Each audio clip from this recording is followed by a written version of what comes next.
So let's move ahead and talk about implicit differentiation. So this is just a method that we can use to find the slope of a curve when the equation of the curve is not given in explicit form, y equal to f of x, but in implicit form. For example, we have that equation, that function of g, which is a function of two variables, and it's assigned to a constant. In this case, it's 0. So let's explain this method using an example. So let's say we have x squared plus y squared equals to 25. This is an example of an implicit function, and we can differentiate this to find dy dx using the method of implicit differentiation. So we are going to say we are going to integrate what's on the left hand side. So we are going to say dx with respect to x, and we are going to do the same to the right hand side.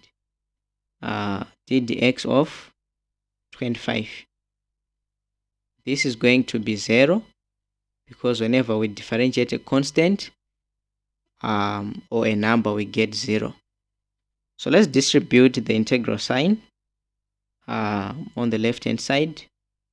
It means whenever we are going to differentiate x squared on its own and y squared on its own.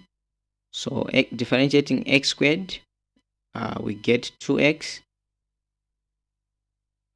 plus, now whenever you differentiate a y variable or a y, can be polynomial, whatever, you differentiate it and you put a dy dx because you're differentiating y with respect to x.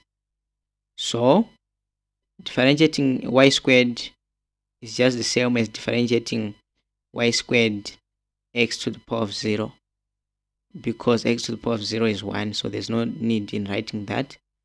So we are just going to differentiate y squared, that's 2y, and you write dy dx equal to 0.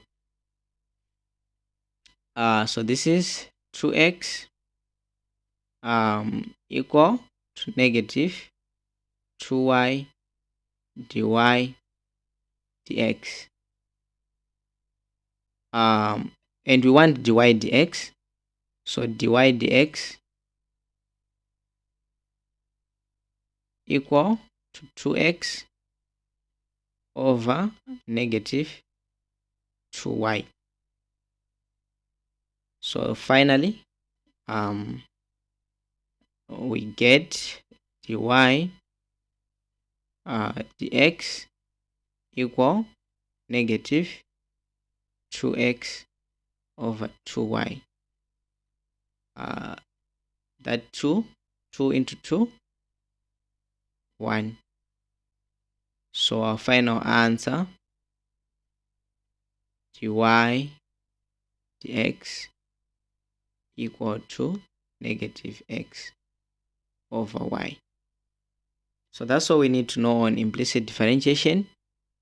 You just have to try and work out these examples so that you can master the concepts and you can really master the formulas so that you can use them when given any question. You should be able to attack any given problem using these formulas. So let's move on to the next